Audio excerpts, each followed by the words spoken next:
took orders and you did chores, and so that definitely helped me. So I may have had an advantage there.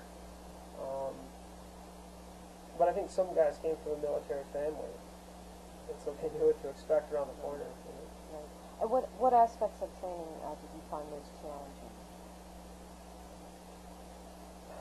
Sit-ups. No, some of the physical stuff. You know what I mean, like physically doing them, sit-ups and push-ups and whatnot. But that type of activity. Describe your advanced individual training. I also did that at Fort Leonard Wood. The engineer school is just a bus ride away. So we finished basic training, and we went across, they call it the $1 Million Hole in Fort Leonard Wood. It's kind of like a step-down basic training. You still stay in barracks, you still have drill sergeants, but Monday through Friday for, I think it's 8 weeks, you go to the $1 Million Hole, and week 1 was bulldozers, and week 2 was graders, and week 3 backhoes, etc., etc. So that was a facility for your particular training that you That's had correct. to participate in. Yeah, yeah. So they call it the schoolhouse, or the $1 Million Hole, which is a large dirt area that we go work at. And how did your training address the global war on terror? My individual, like AIT or basic? The AIT, Advanced Individual Training. Specifically the war on terror, I would say... Did it prepare you for where you were going to be ultimately deployed? Yes. Because specific to my job, we were operating equipment. And so even if you didn't come out of there an expert, you certainly left there with the basics, and you knew how to operate equipment.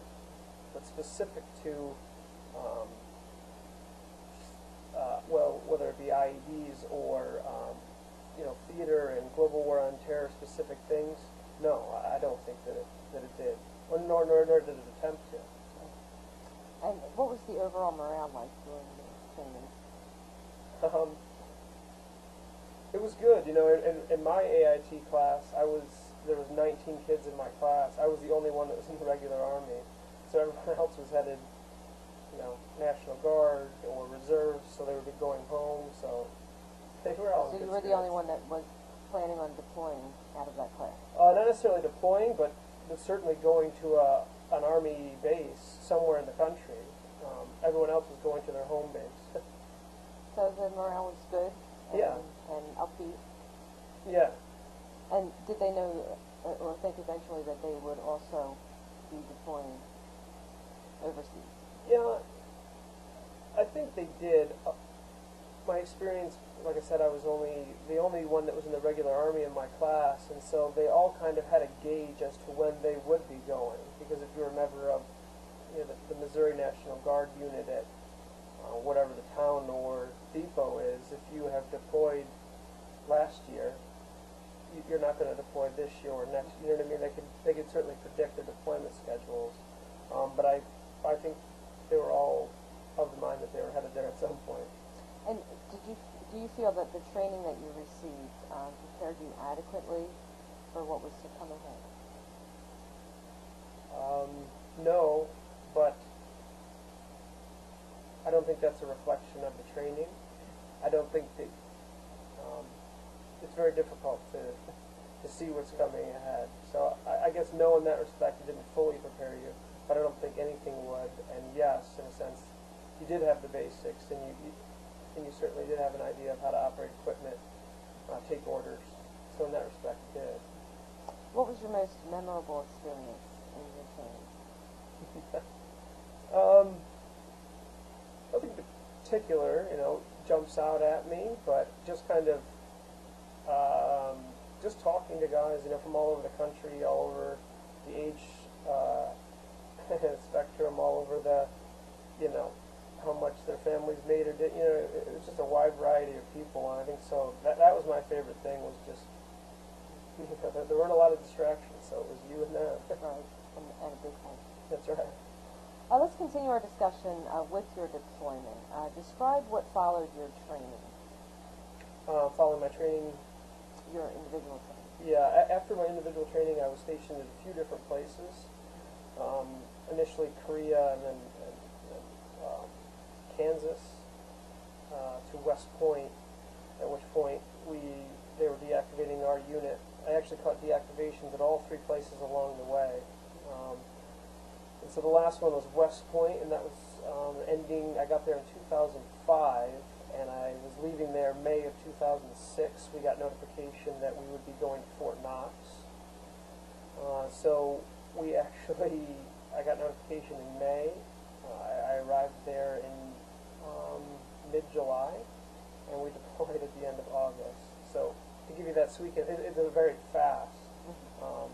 I literally got to my unit that I deployed without a Fort Knox in mid-July, and we were deployed by the end of August. And where were you deployed to at that point? From Fort Knox, yes. We left Fort Knox and we traveled to Kuwait, and then on to Balad. And what was the mission that you were assigned? What was the mission of your unit? As told to us, going at there? that point, yes, at that point, as your understanding was of your mission. Yeah, I mean, before we left, and again, there was such a short period of time. I mean, the battalion itself was under construction up until the day we left. But the bits of information that we did get, we knew where we were going to be headed, Balad. So we had an idea of what our accommodations were. Our idea was, road clearance and crater repair were the 2 jobs. I believe off the top of my head that they told us that's the kind of thing that we're going to be doing. And your role would be heavy equipment operator? I was assigned as a team leader, and then shortly before the deployment, the squad leader had a heart attack, and so I was the squad leader. So that was my role. I was a squad leader in the 3rd platoon. And how did you learn the ropes once you were in the theater? Once in theater, I mean, when you arrived on site, you were trained by the previous unit who occupies your space, both physically on the base and your battle space in general as an engineer asset. So it's about a 2-week process. When we arrived, the North Carolina National Guard literally picked us up from the airport and had moved out of their buildings and were living in tents, and we moved right into their buildings. So they taught us the ropes and things. So do you shadow them for those 2 weeks? Do you one-on-one shadow? Yeah. You start literally day 1. I mean, from showing you where the chow hall is to, they would, I believe on the second or maybe second day after we had gotten there, they brought us all into a facility, some type of theater facility, and their command structure gave us a PowerPoint presentation, kind of a little introduction to the theater, and then right from there we broke down to, explaining weapon systems, heavy equipment. Because we're engineers, we went down to our motor pool and, kind of surveyed our equipment, and then we would start going on missions where our squad leader or platoon leader would go by himself with them, and then slowly they would take 3 or 4 and 3 or 4 less of the National Guard, and then half and half, quarter and 3/4, until we were at the point where everyone in our platoon was running the mission, and their platoon leader and platoon sergeant would be along, to kind of patch rough spots and make sure that they understood exactly, okay, this is what you do, the oddball circumstances that would come up. Well, could you describe a typical day? In the very beginning? Yes. In the very beginning, it was just a lot of how-tos. Literally, class after class, whether it was that I would give to soldiers, or a class that we were receiving from the previous unit. And they would range from your rules of engagement to how to operate a pro weapon system, which no one had ever seen before, to how to deal with things. So it was